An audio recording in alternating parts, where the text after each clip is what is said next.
Welcome to the Deep Dive. Today we're going to be looking at an interesting policy brief called Before Vegetius, Critical Questions for European Defense. And this is published by the Institute for European Policymaking at Bocconi University. Oh, interesting. Yeah, so this is actually a think tank that's right within Bocconi University itself. Okay. And we're going to be hearing from Andrea Gilli, Mauro Gilli, and Nicolò Petrelli. Okay. Andrea Gilli is a lecturer in strategic studies at the University of St. Andrews, and he's also an expert mentor for NATO's Defense Innovation Accelerator. Wow. Impressive. Mauro Gilli is a senior researcher at the Center for Security Studies at ETH Zurich. Got it.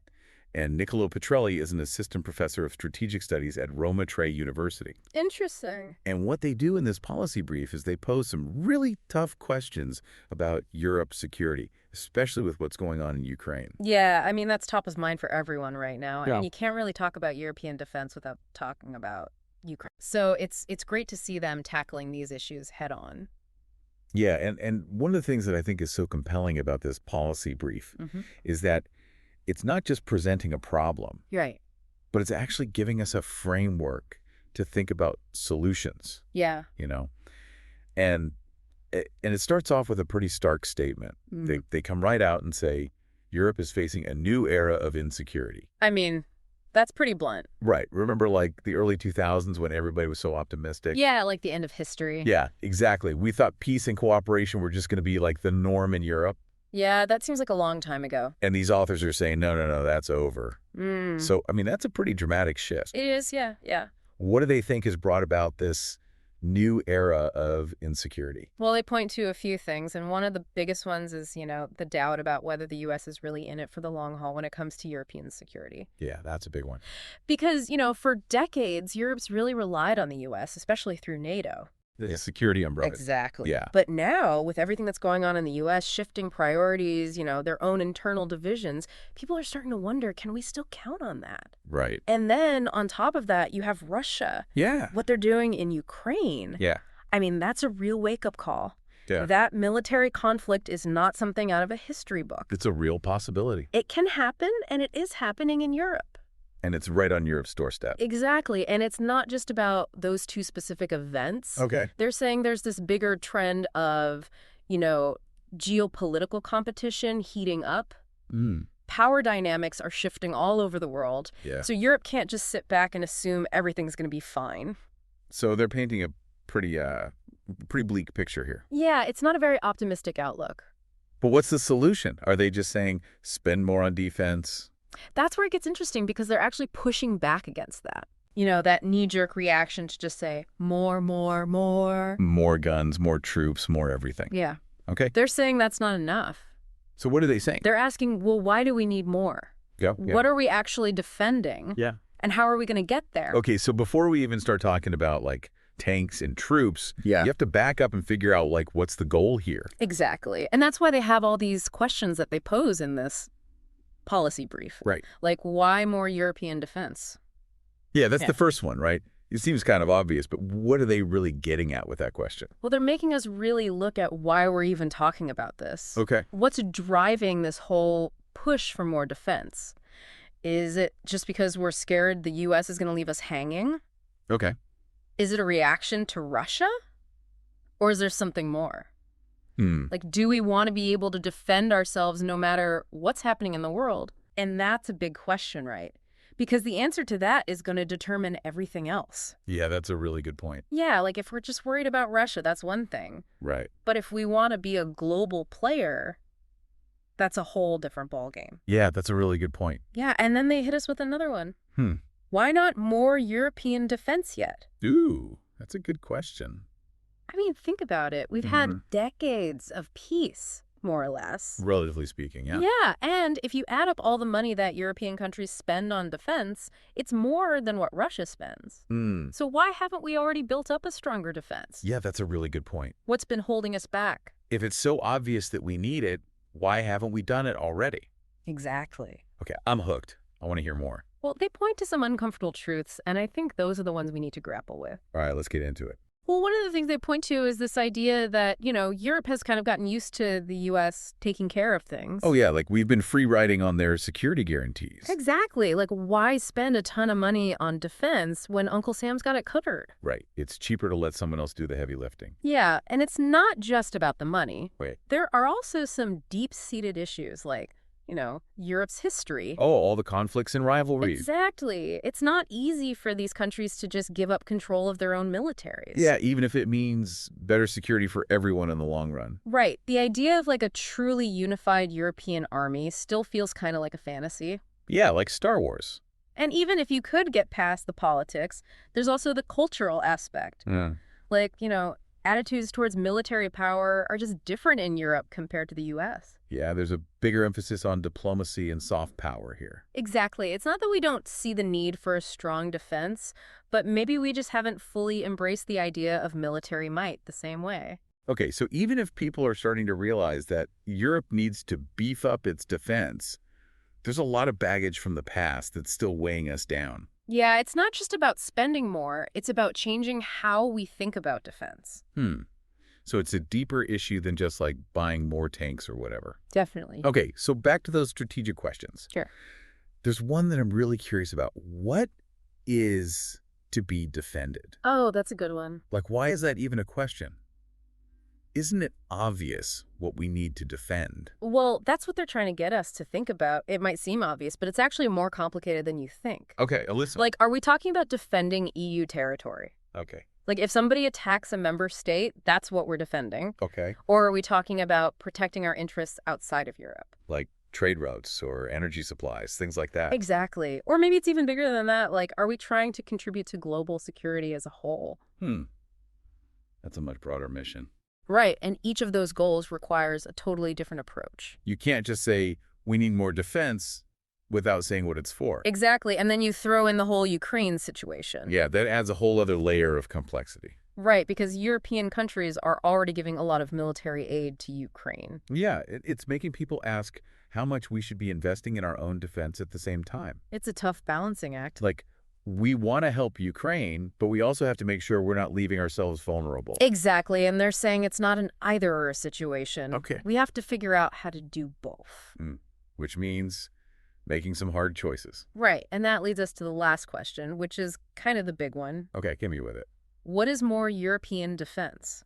Ooh, that's a deep one. Right, they're forcing us to move past the slogans and the vague promises, like, what does a stronger European defense actually look like on the ground? So it's not enough to just throw money at the problem. Nope, we need a vision, a plan, a strategy. But that's a huge question. Like, where do we even start? Well, they actually give us a framework to work with. Okay, tell me more. They break down military power into three main parts: strategy, posture, and force structure. Okay, so strategy, that's the big picture plan, right? Like, what are we trying to achieve here? Exactly, and they're saying Europe needs a clear, coherent strategy that actually lines up with its goals. Okay, so if the goal is just to defend our own territory, then the strategy might be focused on, like, deterring an attack, right? Making sure nobody wants to mess with us. Right, but if we're talking about protecting our interests globally, then the strategy needs to be much more expansive. Okay, so it depends on what we're trying to do. Yeah, and that brings us to posture. Okay, what is posture in this context? It's all about how you position your forces to achieve your goals. Okay, so, like, where do you base your troops? What kind of alert level are they on? How quickly can they be deployed? That sort of thing. Exactly. So if you're focused on defending your own borders, you might have a more static posture. Okay, troops concentrated along the borders, ready to repel an invasion.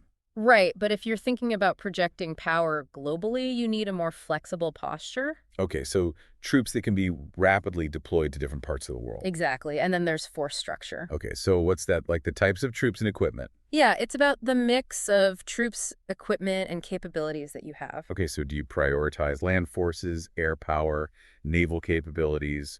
What kind of weapons do you invest in? That sort of thing. Exactly, and they're saying there's no one-size-fits-all answer here. Right, it all depends on what your goals are and what kind of threats you're facing. Right, and they use some really interesting examples to illustrate this point. Okay, like what? Well, one example is they look at defense budgets. Okay. They point out that if you add up all the money that EU countries spend on defense, it's actually more than what Russia spends. Interesting. But then they ask, is that money actually translating into effective military power? Oh, so it's not just about how much you spend, it's about how you spend it. Exactly. Okay, that makes sense. Well, they highlight the fact that the U.S. invests a lot in research and development, Okay. while European countries tend to spend more on personnel costs. So like salaries and benefits for soldiers. Right. Which means that even though Europe might be spending a lot overall, it might not be investing in the areas that will give it an edge in the future. Like cutting-edge technology and innovation. Exactly. So we might be falling behind in the tech race. It's a real possibility. Okay, so they're making us rethink our priorities when it comes to defense spending. Definitely. And this leads to another really important debate they highlight. Efficiency versus effectiveness.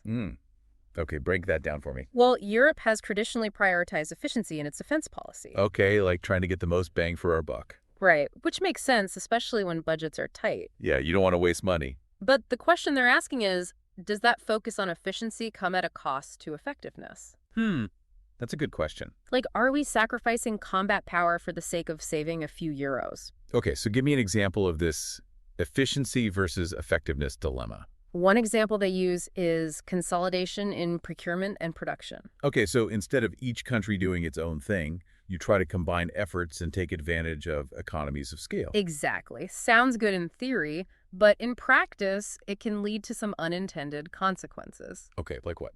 Well, for one thing, it can stifle innovation. If you're relying on just a few key suppliers, you might end up with less choice when it comes to weapon designs. Okay. Which means you could end up with systems that aren't the best fit for your needs. So in trying to be efficient, you might actually end up with a less effective military. Exactly. And there's another risk they point out. Okay, what's that? Centralized procurement can make you more vulnerable to disruption. How so? Well, if you're relying on a single source for a critical component, and that source is disrupted, your whole defense system could be compromised. Okay, so it's like putting all your eggs in one basket. Right. And in a war, that could be disastrous. Yeah, you don't want to be caught with your pants down. And they're also challenging this assumption that the U.S. model of defense is the only way to go. Okay, so you mean with their focus on like big, expensive weapon systems? Exactly. They're suggesting that Europe might need to find a different model. Interesting. One that's more agile, innovative, and adaptable. Okay, so maybe it's not just about spending more, it's about spending differently, thinking outside the box. Exactly.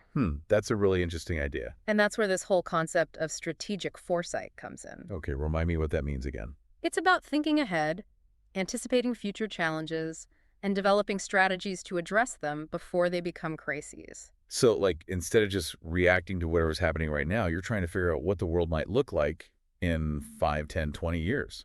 Exactly. And they're saying Europe needs to invest in its analytical capacity. Okay, so like think tanks, research institutions, that sort of thing. Right. They propose creating a European equivalent of the U.S. Office of Net Assessment. I've heard of that. They do really in-depth analysis of long-term trends and potential future scenarios.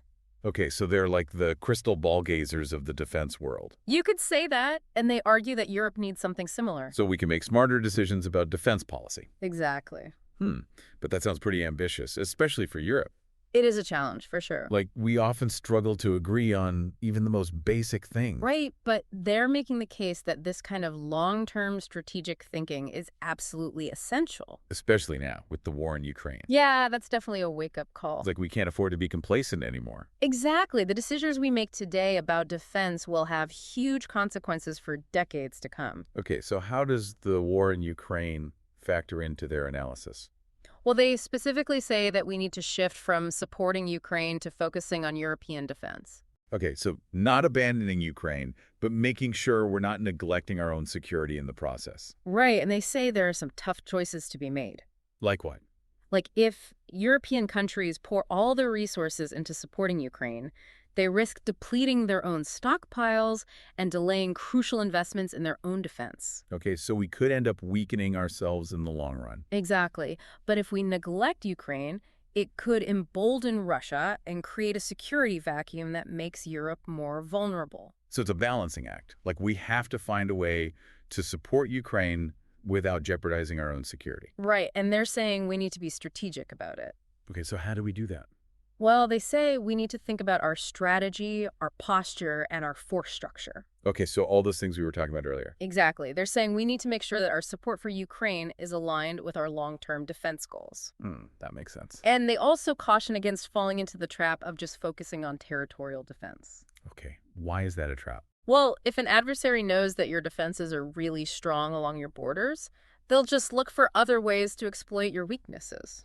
Oh, Like they might target your critical infrastructure. like undersea cables or pipelines. Exactly. Or they might try to disrupt your trade routes or energy supplies. So it's like playing whack-a-mole. You plug one hole and another one pops up somewhere else. And that's why this strategic foresight is so important. Okay, so you need to be able to think like the enemy, anticipate their moves. Exactly. And they also talk about the importance of identifying and addressing vulnerabilities. Okay, what kind of vulnerabilities are they talking about? They specifically point out vulnerabilities in NATO's current defense posture, Okay. particularly in the area of logistics. So like the supply chain. Exactly. NATO relies heavily on the assumption that it will be able to quickly move troops and supplies to the front lines in the event of a conflict. Right. So you need to be able to get the right resources to the right place at the right time. And they're highlighting the fact that the supply chain is complex. Yeah, it involves a lot of different countries and a lot of moving parts. And any disruption to that supply chain could cripple NATO's ability to respond effectively. So it's like a chain. It's only as strong as its weakest link. Exactly. And they're saying that this reliance on a complex and potentially vulnerable supply chain is a major weakness for NATO. That's a sobering thought. It is, and they argue that this vulnerability needs to be addressed, especially given what we've seen in Ukraine. Yeah, where logistical challenges have played a big role. Exactly. So it sounds like they're advocating for a more resilient and adaptable defense system, one that's less reliant on a single point of failure. That's right. They're pushing for a more robust and flexible approach. Okay, so that all sounds good in theory, but what does it mean in practice? Like, what are some of the specific things they recommend? They actually offer a whole bunch of recommendations. Oh, okay. And they're really ambitious, but they're also practical, you know? And they make it clear that this is all about Ukraine, too. Okay, so the choices we make now are going to have big consequences down the road. Exactly. This war has really changed everything. Yeah, no kidding. So where do they say we should start? Well, first off, they say don't ditch the U.S. Okay, so keep working with them even though we're talking about strengthening European defense. Exactly. They're saying we should be working with the U.S., not against them. Okay, so it's not about Europe going it alone. Nope, it's about sharing the burden, you know. Right, working together. They say we should build on what we already have, like NATO and the EU. Okay, so use those existing structures. Yeah, NATO's good at the military stuff, and the EU can handle things like defense industry and market regulation. Okay, so it's like a division of labor. Exactly. Let each organization do what it does best. That seems a lot more realistic than trying to start from scratch. Right, and they also say that Europe needs to get better at strategic thinking. Oh yeah, we were talking about that earlier, like Europe's been lagging behind in defense analysis. Exactly. We need to be able to think long-term, anticipate challenges. They suggested creating a European version of the U.S. Office of Net Assessment, right? Yeah, that's one of their big recommendations. So Europe can have its own team of experts who are looking ahead, trying to figure out what the future holds. Exactly. War games, simulations, in-depth research, all that stuff. So we can make more informed decisions about defense. Right, instead of just reacting to crises all the time. Okay, that makes sense, but it also sounds like a huge undertaking. It is, but they're saying it's essential if we want to be prepared for the future. Okay, so what about innovation? They talked a lot about the need for Europe to be more agile and innovative when it comes to defense. Right, and they have some very specific recommendations about that. Okay, like what? Well, first off, they say we need to stop focusing on arbitrary spending targets. You mean like the 2% of GDP target that NATO members are supposed to meet? Exactly. They're saying those targets are meaningless without a clear strategy. So it's not just about spending more, it's about spending smarter. Right, making sure that every euro we invest in defense is actually helping us achieve our goals. Okay, so that's about spending smarter, but what about actually fostering innovation? Well, they have a really interesting idea about that. Okay, I'm all ears. They propose creating a European equivalent of DARPA. DARPA, that's the U.S. agency that's responsible for all those crazy futuristic technologies, right? Exactly. They've been behind some major breakthroughs. Yeah, like the internet, GPS, stealth technology, all that stuff. Right, and the authors believe that a similar organization in Europe could really help boost our innovation in the defense sector. It's a pretty bold idea, but I can see the appeal.